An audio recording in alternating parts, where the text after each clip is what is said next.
उनके एक पॉलिटिशियन ने स्टेटमेंट दी है कि 15 मिनट के अंदर हम बांग्लादेश को सबक सिखा सकते हैं। मोदी जी 15 मिनट गेट खोल दो, बांग्लादेशियों का काम तमाम कर देंगे।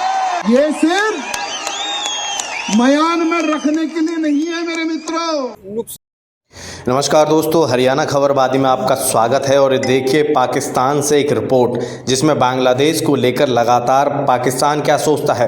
और हिंदू भारत की बात करें तो वहां से एक नेता ने भी ऐलान कर दिया है कि मोदी अगर इजाज़त दे तो 15 मिनट में बांग्लादेश को ख़त्म कर दिया जाएगा। और लगातार जीडीपी पर हम बात करें, रियल एंटरटेनमेंट टीवी के सौजन्य से हम आपको दिखा रहे हैं कि किस तरह से पाकिस्तान में लोग बांग्लादेश और भारत की जीडीपी को लेकर सोचते हैं और नरेंद्र मोदी जो इस समय प्रधानमंत्री हैं उनके बारे में क्या कुछ सोचते हैं। पूरी रिपोर्ट आप देखिए किस तरह से यहाँ पर जो प्रधानमंत्री हैं इंडिया के उनको किस तरह से यहाँ पर क्रिमिनल यहाँ पाकिस्तान के लोग बताते हुए नजर आते हैं और क्या कुछ सोचते हैं हिंदुस्तान और बांग्लादेश के बारे में। देखिए पूरी रिपोर्ट रियल एंटरटेनमेंट टीवी के सौजन्य से आपके सामने। उनके एक पॉलिटिशियन ने स्टेटमेंट दी है कि 15 मिनट के अंदर हम बांग्लादेश को सबक सिखा सकते हैं। मोदी जी 15 मिनट गेट खोल दो, बांग्लादेशियों का काम तमाम कर देंगे। ये सिर्फ म्यान में रखने के लिए नहीं है मेरे मित्रों। नुकसान तो सबको ही होगा, वो सिर्फ बांग्लादेश इंडिया का नुकसान नहीं है, ये एशियन कंट्रीज का नुकसान। बांग्लादेश जिसे पहले ईस्ट पाकिस्तान कहते हैं, ईस्ट पाकिस्तान के लोगों में ये एटीट्यूड है उनका कि वो ज्यादा देर तक बर्दाश्त नहीं करते हैं और उसके बाद वहाँ पे म्यूटनी हो जाती है। इंडिया की इकोनॉमी तो बहुत बेहतर है, इसमें शक वाली बात तो नहीं है, लेकिन ये बनी है ये जो मुस्लिम कंट्रीज जो हैं ये इनको आगे, और खसूसी तौर पे पाकिस्तान को ये आगे नहीं आने देता क्योंकि हम नेबर हैं इनके। तो वो इंडिया ने हर दफा हमारे लिए हर्डल्स ही पैदा की हैं।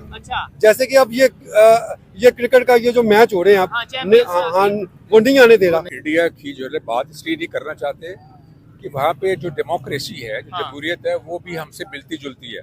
उनमें भी बहुत से क्रिमिनल्स हैं जो कि ऊपर वहाँ पे आज तक मार्शल लॉ तो नहीं आया। वो मार्शल लॉ इसलिए नहीं आया कि शुरू में नेहरू ने डिसाइड कर लिया था, इस तरह से अवामी मामला चलता रहा।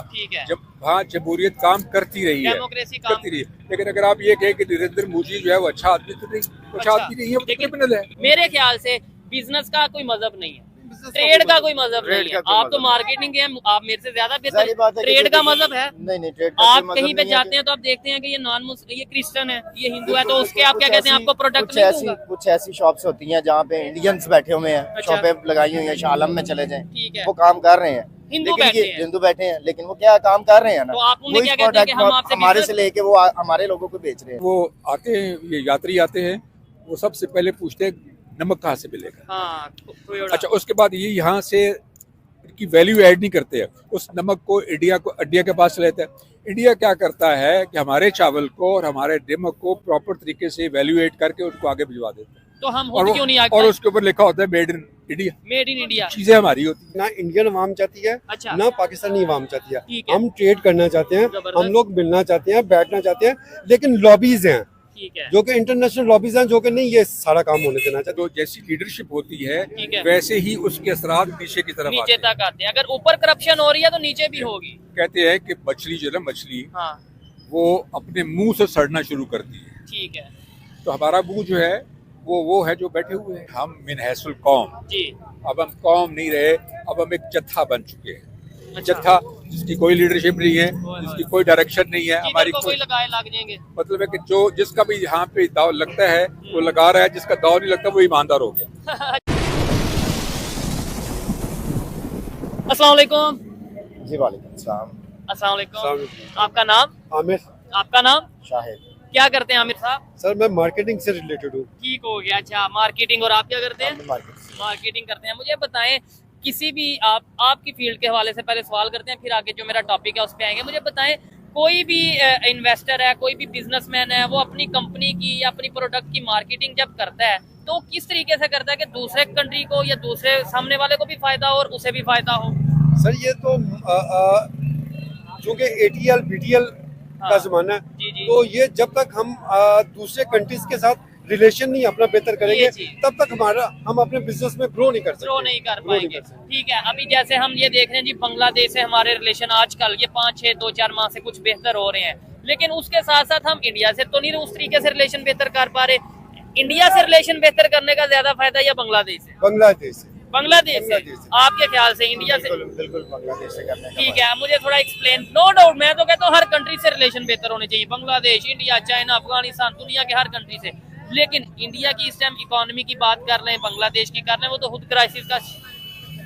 इंडिया की इकोनॉमी तो बहुत बेहतर है, इसमें शक वाली बात कोई नहीं है, लेकिन ये बनी है ये जो मुस्लिम कंट्रीज जो हैं, ये इनको आगे और खसूसी तौर पे पाकिस्तान को ये आगे नहीं आने देता। अच्छा, ये नॉन मुस्लिम कंट्री? हाँ, ये नॉन मुस्लिम कंट्री। लेकिन नॉन मुस्लिम अगर आप ये कह रहे हैं, अच्छा ये बड़ा इंटरेस्टिंग इन्होंने बात की, ये हमारे पाकिस्तान में बहुत से लोगों का एक कंसेप्ट है कि ये बनिए हिंदू हैं, इस वजह से आगे नहीं जाने दे रहे। सऊदी अरेबिया इस्लामिक कंट्री है, बिल्कुल इस्लामिक, तो वो इंडिया से क्यों, इन बनियों से क्यों, अगर आपने जो बोला है बनिए है, तो इन बनियों से क्यों अपनी इन्वेस्टमेंट ट्रेड कर रहा है? दुबई क्यों कर रहा है, इजिप्ट क्यों कर रहा है, ये इस्लामिक कंट्रीज क्यों कर रही है? ये लॉबीज हैं अपने अपने मुल्क की, अच्छा।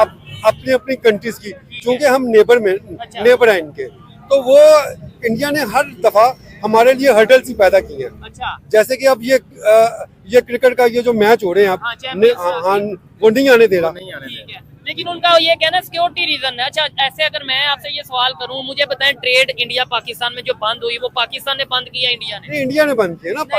ये थोड़ा अपनी नॉलेज को थोड़ा अगर करेक्ट कर लें, वो पाकिस्तान की तरफ से ये कहा गया जी जब तक कश्मीर नहीं मिलेगा हम ट्रेड नहीं करेंगे। नहीं, ऐसा नहीं है। अगस्त 2019 में इमरान खान साहब ने वो इमरान खान साहब ने ट्रेड बंद की, लेकिन ये भी एक लॉबी है ना। जी बात भाई, ये जो इंटरनेशनल लॉबी है, ये कभी भी नहीं चाहती कि हम लोग इकट्ठे चले। अच्छा, आपने बोला हिंदू बनिए या नॉन मुस्लिम पाकिस्तान को या इस्लामिक कंट्रीज को आगे नहीं आने देना चाहते, तो ये चाइना की अगर बात करें, अगर यूएसए की बात करें, या दुनिया में बहुत से ऐसे कंट्रीज हैं जिनसे हम ट्रेड कर रहे हैं, बिजनेस कर रहे हैं, वो भी तो नॉन मुस्लिम कंट्रीज हैं। चाइना सेकंड सुपर पावर है। अच्छा, और इसमें शक वाली बात कोई नहीं है कि चाइना बिल्कुल प्योरली बिजनेस माइंड लोग हैं वो, कंट्री है। तो हाँ, तो देखे ना, वो वहाँ पे ट्रेड फ्री है। ठीक है, तो अच्छा, अभी बांग्लादेश का आपने बोला कि हमें फायदा है क्योंकि वो इस्लामिक कंट्री है, ये है वो है, ये सब चीजें चले, अच्छी बात है, आपकी एक अपनी ओपिनियन है। लेकिन बांग्लादेश के और इंडिया के जो भी, ये मेरा सवाल है, बांग्लादेश और इंडिया के भी मामला कुछ बेहतर नहीं चल रहे, क्योंकि उधर वो मिनॉरिटीज पे, बांग्लादेश में हिंदुओं पे कहा जा रहा है, खबरें आती हैं जी जुल्म हो रहा है, जिसकी वजह से इंडिया वाले नाराज हैं, शेख हसीना की गवर्नमेंट चली गई, ये सब चीजें चल रही हैं। लेकिन इंडिया क्या इतनी पावर रखता है कि एक दिन में अगर वो चाहे तो बांग्लादेश को घुटने मतलब उसके झुकवा सकता है या उसको सबक सिखा सकता है? अगर टेक्नोलॉजी की बात कर लें, क्योंकि उनके एक पॉलिटिशियन ने स्टेटमेंट दी है कि 15 मिनट के अंदर हम बांग्लादेश को सबक सिखा सकते हैं। बात तो वो सही है उनकी। जो बांग्लादेश में लॉबी जो है वो इंडियन लॉबी है। लेकिन अगर पावर की बात कर ले, फोर्सेस की बात कर ले, इकोनॉमी की बात कर ले, इकोनॉमी तो बात तो सही है। इकोनॉमी में भी इंडिया आ गया है, पावर में भी इंडिया आ गया है, इसमें तो शक वाली बात कोई नहीं है।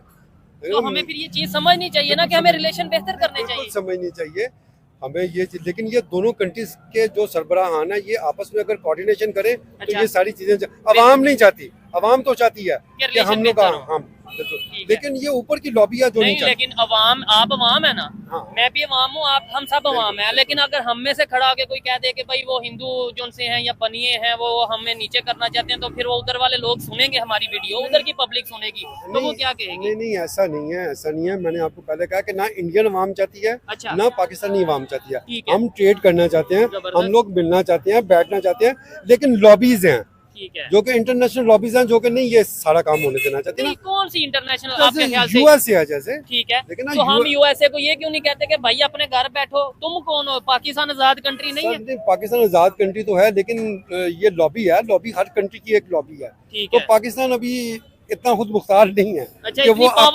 इतनी पावर में नहीं है कि वो अपने ओन पे कोई डिसीजन ले सके। ये चीज है। वैसे हम कह देते हैं कि जी 1947 में आजाद हो गए, पाकिस्तान नहीं, लेकिन टेक्निकली आप कह रहे हैं कि अभी आजाद नहीं है। हम आजाद नहीं है। ठीक है, तो क्या इंडिया में इतनी पावर है कि वो अपनी मर्जी से किसी से रिलेशन बेहतर करे, खराब करे, जो उसका फायदे में वो काम करे? हाँ बिल्कुल, इसमें कोई दो राय नहीं है। उन्होंने कैसे अपनी पावर बना ली? क्योंकि साथ ही हमारे उन्होंने भी आजाद हुए ना सब, उन्होंने कैसे पावर बना ली?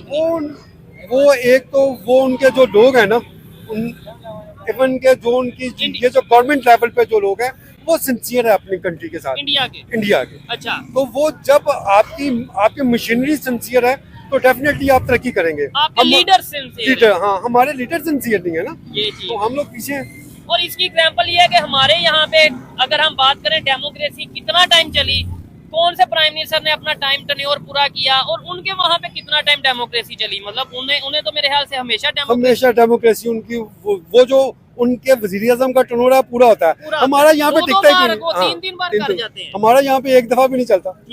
कोई 2.5 साल चलता है, कोई 2 साल चलता है, कोई 2.25 साल चलता है। ठीक है, और शायद इसी वजह से दुनिया उन पे जितना ट्रस्ट करती है और हमारे पे करती है, वो सारी सब चीजें सामने है। लेट्स सपोज कोई बिजनेसमैन है, वो पाकिस्तान में इन्वेस्टमेंट करना चाह रहा है, आप तो मार्केटिंग के है ना, और वो इंडिया में भी वो सोचता है कहाँ करूँ, तो वो क्या सोचेगा, कहाँ पे? सबसे पहले इंडिया में क्या वजह सोचेगा उसकी? वजह कि वहाँ पे वो कंट्री उसको फैसिलिटेट करती है, उधर पॉलिटिकल स्टेबिलिटी है, जो डील होगी वो आगे चले। ऐसा ही है।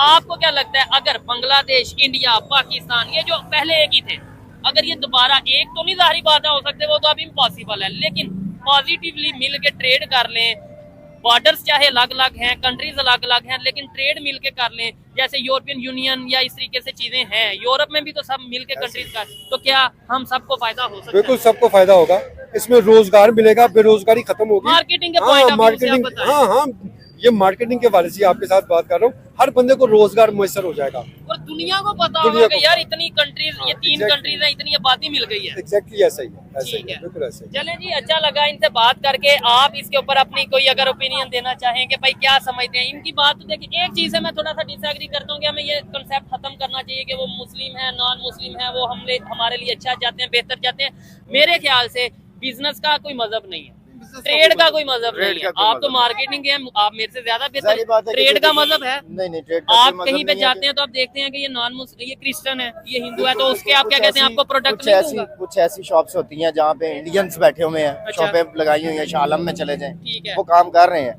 हिंदू बैठे हैं, लेकिन वो क्या काम कर रहे हैं ना, तो आप उन्हें क्या कहते हैं कि हम आपसे हमारे से लेके वो हमारे लोगों को बेच रहे हैं, ये चीज वो क्या कर रहे हैं, इन्वेस्टमेंट कर रहे हैं, वहाँ से लाके पैसा यहाँ पे खर्च कर रहे हैं। अगर हम वहाँ पे जाके पैसा खर्च करते हैं, हमारे पास तो है ही नहीं है, हमारे मुल्क में भी नहीं है, यहाँ तक कि इवन दैट कि हम अपने बच्चों को पढ़ा नहीं पा रहे हैं, जो क्रैशेज आए हुए हैं, बिलों के हालात देख ले, बाकी के ममालिक देख लें, सब अपनी अपनी जगह पे ठीक है, क्योंकि उनके गवर्नमेंट जो सी है ना पावरफुल है।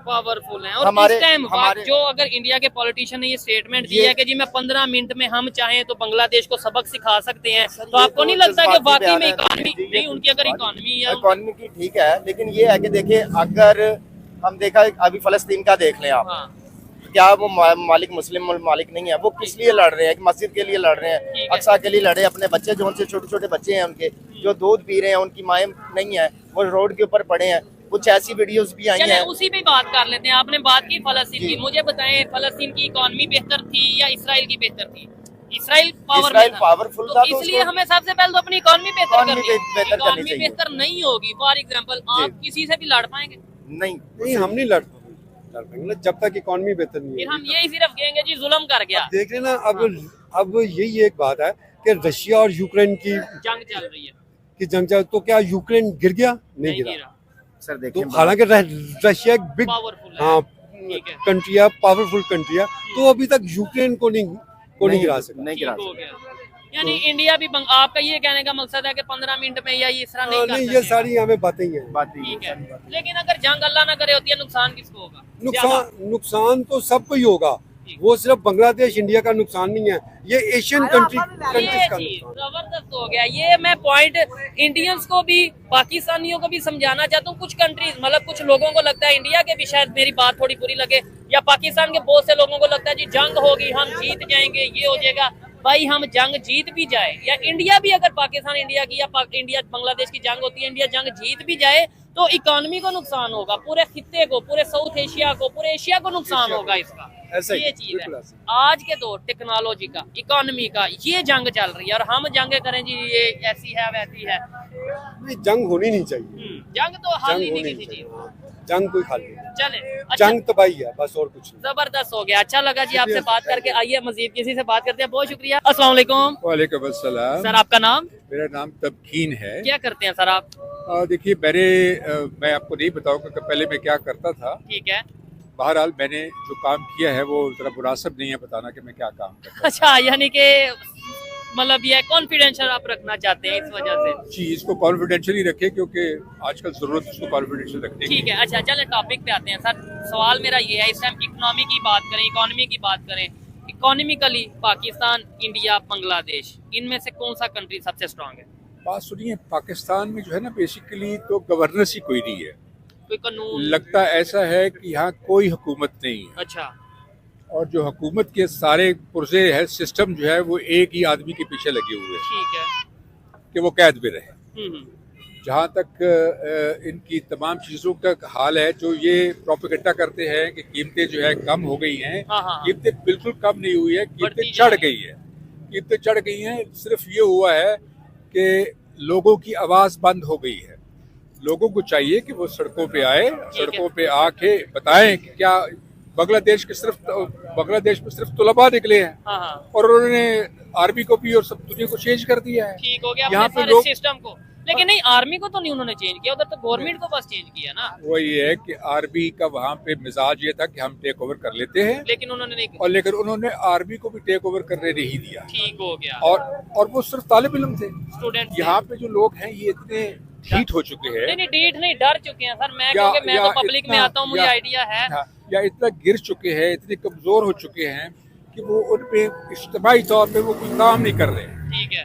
एक आवाज नहीं जाएगी जब तक लोग इज्तिमाई तौर पे अपने जो सर उधर एक चीज है ना, मैं आपसे ये आपको डेफिनेटली आपसे गुफ्तगू करके आइडिया है कि आपको चीजों का पता है। साउथ कोरिया में अभी ये कोशिश की गई, उनके प्रेसिडेंट ने मार्शल लॉ या कुछ ऐसा मतलब अपनी गवर्नमेंट बनाने की, लेकिन वहाँ की पब्लिक जब सड़कों पे आई तो उस पब्लिक के खिलाफ या उस पब्लिक को फायर नहीं किया गया।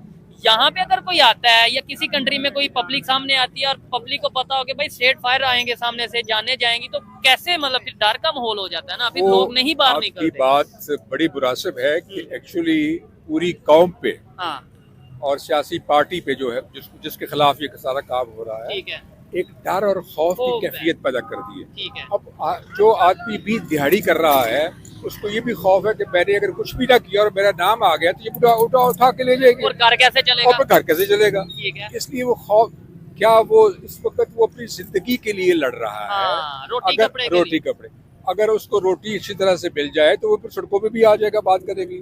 सेकेंडली, इस वक्त पाकिस्तान में मुनासिब लीडरशिप नहीं है जो कि इस तमाम कुव्वत को जमा करे। ठीक हो गया। जब ये कुव्वत जमा हो जाएगी तो ऑटोमेटिकली उसकी रिजल्ट भी आने शुरू हो जाएगी। 47 से लेके यानी 1947 से लेके आज तक कोई लीडरशिप नहीं आई वहाँ पे। अगर हम जिनसे अलग हुए वहाँ पे तो देखें, आज तक हमने नहीं देखा कि डेमोक्रेसी को डिरेल किया गया हो या वहाँ पे मार्शल लॉ या कुछ ऐसा हुआ हो। वहाँ पे क्या मुनासिब लीडरशिप मिल जाती है? हमें नहीं मिलती इंडिया की अगर बात। ऐसा नहीं, यहाँ पे एक्चुअली यहाँ पे जो लीडरशिप है ना उसको ऊपर आने का मौका ही नहीं दिया जाता। ठीक है। हमारा सिस्टम इतना डिसऑनेस्ट हो चुका हुआ है, इतना डिसऑनेस्ट हो चुका हुआ है कि यहाँ पे एक ऑनेस्ट आदमी को गुजारा ही नहीं हो सकता। अच्छा, उसे भी 2 नंबरी करनी पड़ेगी अगर उसने सिस्टम में रहना है। अब जितने भी लोग यहाँ पे हमारे ऊपर इस वक्त लगे हुए हैं माशाल्लाह सारे के सारे 2 नंबरी हैं। ठीक है ना जी। अब जब आपकी जो जैसी लीडरशिप होती है वैसे ही उसके असरात नीचे की तरफ नीचे तक आते हैं। अगर ऊपर करप्शन हो रही है तो नीचे भी होगी। कहते हैं कि मछली जो है मछली वो अपने मुंह से सड़ना शुरू करती है। ठीक है। तो हमारा मुंह जो है वो है जो बैठे हुए हैं। ये चीज है। और इसका ये मुझे तो अंकल से सर से बात करके अच्छा लगा, और मैंने जो इनसे सवाल किया उसका वो अब जवाब लूंगा कि अगर इकोनॉमिकली देखा जाए, इंडिया, बांग्लादेश, पाकिस्तान, ये तीनों मतलब एक ही थे। आज इंडिया कहाँ इकोनॉमिकली है, पाकिस्तान कहाँ, बांग्लादेश। देखिए बात ये है कि हम इंडिया की जो है बात इसलिए नहीं करना चाहते कि वहाँ पे जो डेमोक्रेसी है, जो जमहूरियत है, वो भी हमसे मिलती जुलती है। उनमें भी बहुत से क्रिमिनल्स हैं जो कि ऊपर वहाँ पे आज तक मार्शल लॉ तो नहीं आया। वो मार्शल लॉ इसलिए दिया कि शुरू में नेहरू ने डिसाइड कर लिया था, इस तरह से अवामी मामला चलता रहा। ठीक है। जब वहाँ जमहूरियत काम करती रही है, करती रही। लेकिन अगर आप ये कहें कि नरेंद्र मोदी जो है वो अच्छा आदमी तो नहीं, अच्छा आदमी नहीं है, वो क्रिमिनल है। नहीं, अगर उनके ये तो मैं यहाँ पे खड़ा होकर कह दूं, आप कह दें कि भाई हमें बड़ी नफरत है, वो मुसलमानों पे जुल्म कर रहे हैं, सब कुछ मैं सिर्फ लोगों को समझाने के लिए कह रहा हूँ। अदरवाइज मेरा इसके ऊपर भी मतलब ये एक अलग ही टॉपिक है, मैं इस चीज को नहीं मानता। लेकिन वहाँ उन्होंने अपनी पब्लिक के लिए क्या किया, उन्होंने अपने कंट्री के लिए क्या किया? क्या उनकी कंट्री दुनिया की 4थी 5वीं बड़ी इकॉनमी उन्हीं के दौर में बन गई? फिर उसके बाद देखें चांद पे वो चले गए। कितनी मतलब ऐसे लिस्ट है कि वो चाइना के साथ आज रिलेशन बेहतर कर रहे हैं, आज वो अपनी ट्रेड दुनिया के साथ बेहतर कर रहे हैं, इस्लामिक कंट्री उन्हें अवार्ड दे रहे हैं, इजिप्ट ने उन्हें अवार्ड दिया, सऊदिया ने उन्हें अवार्ड। छोटी सी बात करूंगा, मुझे ये बताइए कि एक मुल्क जो मकरूज है, जी बिल्कुल, जो हर मुल्क के आगे जाके हाथ फैलाता है, IMF के तो मुझे ये बताइए कि वो मकरूज मुल्क जो है उसकी कोई इज्जत है किसी की? नहीं होगी। हमारे जितने भी लोग हैं वो बाहर जाते हैं मांगने के लिए, ये जी क्या जब वो मांगने के लिए जाते हैं तो उसका असर ये है कि पूरी की पूरी कौम जो है मकरूज हो गई हुई है, और वो इस चीज पे लगी हुई है कि मकरूज अगर कर्जा, जब हमें कर्जा मिलता है तो हम छलांगे मारते हैं, हालांकि ये शर्म खुश होते हैं कि और वो सब लोग जो है अखबारें भरी होती है जी कर्जा मिल गया, ठीक है, उसे हम कामयाबी समझते हैं। कामयाबी समझते हैं। मकरूज कौम आगे नहीं बढ़ सकती, ऐसे ही। ठीक है ना जी।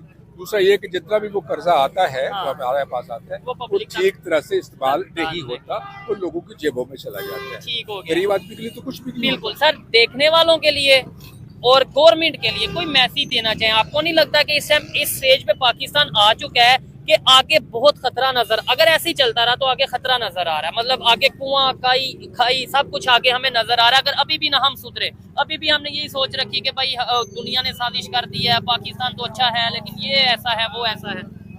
देखिए, जो बारिश आने के आसार पैदा होते हैं, बादल आते हैं, ठीक है, पता चलता है कि बादल आ रहे हैं। हाँ, हमें ये पता है कि जो ऊपर तमाम लोग बैठे हुए हैं वो जी। काम करने वाले नहीं हैं, वो खाने वाले हैं। लेकिन वो चेंज कैसे अच्छा, पॉलिटिकल स्टेबिलिटी, इकोनॉमिक स्टेबिलिटी के लिए जरूरी है कि वहाँ पॉलिटिकल स्टेबिलिटी हो, बिल्कुल, ठीक है। जबरदस्त। अब अगर पॉलिटिकल स्टेबिलिटी तो यहाँ पे है ही कोई है ही नहीं, नहीं, रोज दूर। गुजारे, रोज लड़ाइयाँ झगड़े हो रहे हैं, मुख्तलिफ किस्म के कानून पास किए जा रहे हैं जो कि उनको सूट करते हैं, अवाम को सूट नहीं करते, उनको सूट करते ठीक हैं। है, अब जब आप मकरूज मिल्क जिसके अंदर पॉलिटिकल स्टेबिलिटी भी नहीं है और जिसकी जो लीडरशिप है उसके अंदर ये मिजाज भी नहीं है कि हमने कर्ज पे नहीं चल रहा, ठीक है, छोटे छोटे मुल्क, ये साउथ कोरिया जो है जिसकी आप बात कर रहे हैं, जी। साउथ कोरिया ने पाकिस्तान से 5 साल मंसूबा यहाँ से लेके गए थे सुना करने है के ऐसा, लिए, मतलब मलेशिया भी ले पढ़ा है लेके हमने, थे, हाँ। ठीक है जी। अब वो मुल्क देखे ना कहाँ से कहाँ पहुँच गया। साउथ कोरिया में जैसे आप कह रहे हैं कि वहाँ मार्शल लॉ लगने के लिए कोशिश की प्रेसिडेंट ने, पब्लिक सामने आ गई। अब टर्की को देख लीजिए कि टर्की में अर्दवान के खिलाफ फौज निकली थी, हाँ। फौज को उन्होंने रोक लिया और टैंकों टैंकों के के आगे सामने, लेट गए, ये चीज है। और उन्होंने अर्दवान को, क्योंकि वो अर्दवान उनके लिए काम कर रहा है। मलेशिया की बात कर ले, महातीर मोहम्मद ने जो मतलब जिस तरीके से काम किया, लेकिन मैं आखिर में ये कहूँगा आपसे कि हम मिनहसुल कौम, जी अब हम कौम नहीं रहे, अब हम एक जत्था बन चुके हैं। अच्छा। जत्था जिसकी कोई लीडरशिप नहीं है, जिसकी कोई डायरेक्शन नहीं है, हमारी कोई लगाए लग जाएंगे। मतलब है कि जो जिसका भी यहाँ पे दाव लगता है वो लगा रहा है, जिसका दाव नहीं लगता वो ईमानदार हो गया। अच्छा, जिसका बस नहीं चल रहा वो कहेगा मैं ईमानदार हूँ, जिसका बस चलेगा वो मतलब अपना मौके का फायदा उठाएगा। मुझे अच्छा लगा सर से बात करके, और मैं ये समझता हूँ कि ऐसे सर आपको नहीं लगता कि ये जो डिस्कशन हम रोड पे खड़े होकर कर रहे हैं, ये डिस्कशन सच ऐसी है, सच हमें मेन स्ट्रीम मीडिया पे हमारे लोगों को बताना चाहिए, पब्लिक को बताना चाहिए, बजाय इसके कि वो पार्टी चोर है, ये पार्टी चोर है, इमरान खान गलत है, नवाज शरीफ गलत है। ये बताएं दुनिया किधर चली गई, ये बताएं इंडिया कहाँ चला गया, बांग्लादेश कहाँ चला गया, अफगानिस्तान कहाँ चला गया, चाइना कहाँ चला गया, ये चीजें हम बताएं जो कि हम बात सुनिए, जो आपका मेन स्ट्रीम मीडिया है जी। वो उन्होंने खरीद लिया हुआ है। अच्छा, वो अवाम के सिलसिले में कोई बात नहीं करेगा, तो फिर वो सर ये ना नहीं बताएगा कि मीडिया आलू क्या भाव है, ये गरीब आदमी का वक्त कैसे गुजर रहा है। वो जो सारे का सारा जो मीडिया है आपका वो खरीदा जा चुका है, वो लिफाफे बन गए ठीक हैं। है। अब वो वही काम करेंगे, वही बोली बोलेंगे जो कि वो चाहेंगे। तो फिर ऐसे चेंज तो पॉसिबल नहीं। तो वो तो दिखा रहे हैं कि जी सारे ओके है, सब अच्छा हमारे यहाँ इकोनॉमिक स्टेबिलिटी आ गई है, ठीक है, पॉलिटिकल स्टेबिलिटी आ गई है, हम जो है बिल्कुल उसमें से निकल आए हैं। हाँ। और भाई आप कर्जे पे हैं, आपके पास तो कर्जा देने के पैसे नहीं है। ठीक है। तो फिर सर चेंज कैसे आएगा जब मीडिया बिक गया? आप ये बोल रहे हैं मीडिया बिक गया, आप ये बोल रहे हैं पॉलिटिशियन नहीं हमारे ठीक, आप ये बोल रहे हैं हम अब कौम नहीं रही, हम एक जत्था एक हजूम बन गए, यानी हर चीज तो खत्म हो गई, तो फिर इसका मतलब है आगे चेंज भी नहीं आएगा। अभी जिन हालात में से हम गुजर रहे हैं, अगले 3-4 साल तक मुझे चेंज कहीं नजर नहीं आ रही है। ये 3-4 साल जो अगले हैं इसमें हम और गहराई में गिरते चले जाएंगे। और इतने टाइम में दूसरे कंट्रीज कहाँ, वो आगे निकल जाएंगे। बांग्लादेश कहाँ, अफगानिस्तान कहाँ चला जाएगा, चाइना इंडिया कहाँ चले जाएंगे, जो हमारे इर्द गिर्द हैं। हाँ, लेकिन वहाँ पे ये ना कि वहाँ पे इकोनॉमिक स्टेबिलिटी है। ठीक है। वहाँ पे अभी जैसे बांग्लादेश ने किया, चंद रोज में उन्होंने तख्ता उल्टा के रख दिया और सीना वाजिद भाग गई वहाँ से। लेकिन अभी स्टेबिलिटी वहाँ पे भी नहीं है। उनका मैं आपको बताऊँ, बांग्लादेश का, बांग्लादेश जिसे पहले ईस्ट पाकिस्तान कहते हैं, ईस्ट पाकिस्तान के लोगों में ये एटीट्यूड है उनका, अच्छा। कि वो ज्यादा देर तक बर्दाश्त नहीं करते हैं, ठीक है, और उसके बाद वहाँ पे म्यूटनी हो जाती है। ठीक हो गया, सही जैसे ना? पाकिस्तान 71 में हाँ। हुआ। जैसे हसीना वाजिद जो है 15 साल वहाँ पे, ये 14-15 साल हुकूमत करती रही है, ठीक है, डंडे के जोर पे। अच्छा, और ये जो थी सब कुछ जो फैसिलिटीज थी वो उसने अवामी लीग के लोगों को दी हुई थी। ठीक हो गया, अवामी लीग वो है जो कि मुजीबुर रहमान की थी, पार्टी है। अब लोगों को अंदाजा हो गया कि हमारे जो राइट्स है वो हमें तो मिल ही नहीं रहे हैं। अच्छा, ये तो सारे के सारे सिफारशी अवामी लीग वाले ले रहे हैं। ठीक है, कोटा सिस्टम का जो उन्हें शिकवा था, सब कुछ था, तो वो बिल्कुल। अब लड़के खड़े हो गए। यहाँ पे भी जब तक तब्दीली, देखिए बर्तन जो है ना, बर्तन तो बाहर से नहीं ज्यादा साफ करते, उसको ज्यादा अंदर से साफ करते हैं, जाहिर बात है। हमारे जो लोग जो इस वक्त हैं, जो बैठे हुए हैं, उनसे अगर ये आप उम्मीद रखें कि वो हमारी कश्ती को किनारे पे लगाएंगे, तो सोच लीजिए कि हमारी कश्ती ऑलरेडी मझदार में है और ये मझदार से नहीं निकलेगी। हमें एक फ्रेश लीडरशिप चाहिए, जबरदस्त, ऐसी लीडरशिप चाहिए जो कि मुल्क की हालात को समझती हो, ठीक है, जिसका अपना भी कोई मकाम हो, जो सेलिब्रिटी हो दुनिया में। ठीक है, जैसे आपके पास एक आदमी है, लेकिन वो तो जेल में है, शायद जिसकी आप बात कर रहे हैं। जेल में रखने का मकसद ही सिर्फ ये है कि वो उन चीजों पे सवाल उठाता है, वो उन चीजों को पकड़ना चाहता है। शेर है, वो शेर है। और अवाम की मतलब अवाम की सपोर्ट उसके साथ है। हम तो जिससे भी बात करते हैं वो कहते हैं जी हम उसे ही सपोर्ट करते हैं। देखिए, सपोर्ट उसकी इसलिए करते हैं कि वो उसका जो कैरेक्टर है, आप एज ए कैरेक्टर देख लीजिए, और कैरेक्टर से उसको सियासी जो काम पॉलिटिक्स में आया, सोशल वर्क भी किया, अब शौकत खानम को देख लीजिए, नंबर यूनिवर्सिटी देख लीजिए, कहाँ से बनाई है इन्होंने, कितने शौकत खान। मैं आपको छोटी सी बात अर्ज करूँ, यहाँ पे किसी का गला खराब होता है, हमारी जो पार्टियां जो ऊपर बैठी हुई है, गला खराब होता है तो वो बाहर जाके इलाज करते हैं। क्या इनके पास 15-20 साल यहाँ हुकूमत की है, यहाँ अच्छे हॉस्पिटल नहीं बन सकते? ये चीज है, बिल्कुल जबरदस्त। अगर वो शख्स शौकत खानम, इस गद में शौकत खानम चल रहा है, तो उसके चलाने का जो सिस्टम है आप जाकर देखें तो सही, वहाँ सिफारिश की कोई जरूरत नहीं है, सारे काम चल रहे। तो ये कहना कि यहाँ हमारे पास पैसे भी है, हम लगा सकते हैं पैसे, मैन पावर है हमारे पास, मैन पावर बहुत अच्छी है, मैन पावर बहुत, इन लोगों को यूटिलाइज किया जाए। ये आपके रिसोर्सेज है, ये रिसोर्सेज आपके जाया हो रहे हैं। दिहाड़ीदार लोग तो बाहर जाने के लिए कोशिश कर रहे हैं। इधर मैं कहता हूँ किसी से पूछ लें, आप किसी से पूछ लें, हर बंदा दूसरा कहेगा कि बाहर चला जाऊँ, अभी मौका मिले। आप जाना चाहेंगे? आप जाना चाहेंगे? सर ये देखें, इधर तो हमारा नौजवान बाहर जाना चाह रहा है। मैं आपको बताऊं जी, ये जो इस वक्त गवर्नमेंट हमारे ऊपर मुसल्लत है, ये जो लोग मुसल्लत है, ठीक है, इन्होंने सबसे बड़ी 2-4 गलतियां की है। नंबर 1, इन्होंने अपनी करतूत से लोगों में मायूसी फैला दी है। हर आदमी ये समझता है कि पाकिस्तान का कोई मुस्तकबिल नहीं रहा, ऐसे ही है। हर आदमी ये सोच रहा था कि पाकिस्तान टूट जाएगा, यहाँ से निकलो, जान बचाओ। अभी आप देखिए कि ग्रीस, जो यूनान है, वो तो खुद अंडर इकोनॉमिक कंडीशन उसकी अच्छी नहीं है, लेकिन हमारे लोग यहाँ से जाते हैं और कश्तियों में डूब जाते हैं, अपनी जाने दे देते हैं, वो सिर्फ इसलिए कि रिस्क नहीं उनको यहाँ मिल रहा। ये चीज है।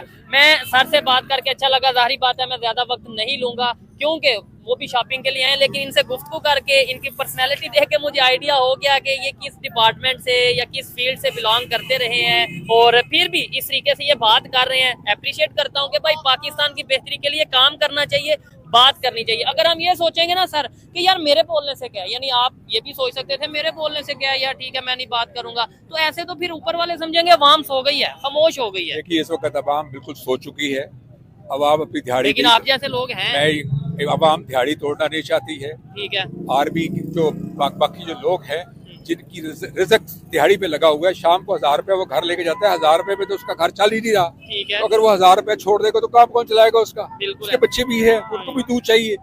आप हाँ, महंगाई बढ़ गई है। अच्छा, आपको एक और चीज बताऊं, पाकिस्तान जो है ना वो एग्रेरियन कंट्री है। एग्रेरियन कंट्री का मतलब ये कि ये ज़राई मुल्क है, बिल्कुल एग्रीकल्चर। हमारी जो जान है वो है हमारी फ्रूट्स, ठीक है, हमारे फल, लेकिन वो और कितनी महंगाई हो गई है, और लेकिन हम वो भी हासिल नहीं कर सकते। ये चीज है। ठीक है जी। अब ये कितना बड़ा जुल्म है कि हमारे मुल्क में जो चीजें पैदा होती है जो हमारी रीच में नहीं है, वो हमें इंपोर्ट करनी। यूक्रेन से हमने वीट एक्सपोर्ट किया, आपने शायद आपको तो पता होगा। ठीक है, हम जो है रशिया से कभी गंदम दालें एक्सपोर्ट कर रहे हैं। ये चीजें एग्रीकल्चर कंट्री हो के भी हमें अगर वीट या चावल कहीं से एक्सपोर्ट करने पड़ रहे, इम्पोर्ट करने पड़ रहे, तो हमारे लिए तो शर्म वाली बात है। शर्म वाली बात तो है, लेकिन आपको ये अंदाजा होना चाहिए कि वो इम्पोर्ट करते क्यों हैं, क्यों करते हैं, चीनी क्यों शॉर्ट होती है यहाँ पे जबकि गन्ना यहाँ पूरा होता है। हाँ। इसी तरह से जब आपके प्याज शॉर्ट होते हैं तो प्याज तो यहाँ पैदा होता है, लेकिन हम ईरान का फिर, लेकिन हम जाके लोगों से, इसलिए कि जो लोग यहाँ काम करने वाले हैं वो हमारी प्रोडक्ट को बाहर महंगे दामों जैसे भी बेच देते हैं। बांग्लादेश में हमने बेचा है, मतलब कि कितने चावल हमने कितने टन चावल बेचे हैं, प्याज हमने वहाँ पे बेचा, कभी हम लोगों से लेते हैं और आगे बांग्लादेश को मैं देते आपको दो चीजें बताता हूँ। जी हमारा मुल्क जो है उसमें पत्थर वाला नमक होता है, जी जी जी गुलाबी नमक जिसे जी, कहते हैं, पिंक जो सॉल्ट। सेहत के लिए बहुत जरूरी है। ठीक है ख्योड़ा में वो होता है, जी। एक पूरी कान है, अगर आप सारी उम्र में उसको खाते रहे तो कम नहीं होगा। अच्छा वो क्या है, इन्होंने इसके सिलसिले में कोई काम नहीं किया हुआ। यहाँ से वो आते हैं, ये यात्री आते हैं, वो सबसे पहले पूछते हैं नमक कहाँ से मिलेगा। हाँ अच्छा, उसके बाद ये यहाँ से की वैल्यू ऐड नहीं करते हैं, उस नमक को इंडिया के पास लेते हैं। इंडिया क्या करता है कि हमारे चावल को और हमारे नमक को प्रॉपर तरीके से वैल्यू ऐड करके उनको आगे भिजवा देते हैं, तो हम और खुद क्यों नहीं आगे? और उसके ऊपर लिखा होता है made in India. Made in India चीजें हमारी होती हैं। नहीं नहीं सर, ये आपको अगर पता है, मुझे भी, मैं भी अक्सर सुनता हूँ चावल का, तो मैं कहता हूँ चावल शायद यहाँ से नहीं जाते, वो उनके अपने चावल हैं, लेकिन आपने ये बोला कि चावल जाते नमक जाते, आपको पता मुझे पता है, हमारी गवर्नमेंट खुद क्यों नहीं अपनी प्रोडक्ट्स मेड इन पाकिस्तान का टैग लगा के पूरी दुनिया में देती? क्या हमारे पे ट्रस्ट नहीं करते लोग? मेड इन पाकिस्तान की वैल्यू नहीं है इसलिए देखिए, आप इस चीज को डिनाई नहीं कर सकते कि हमारा पासपोर्ट जो है, जब आप जाके दूसरे मुल्कों में अपने पासपोर्ट के साथ पेश होते हैं, जी जी तो हालत ये होती है कि वो हमें देखते ही समझता है कि चोर आ गया। ओए होए होए होए। हमारी ये वैल्यू है।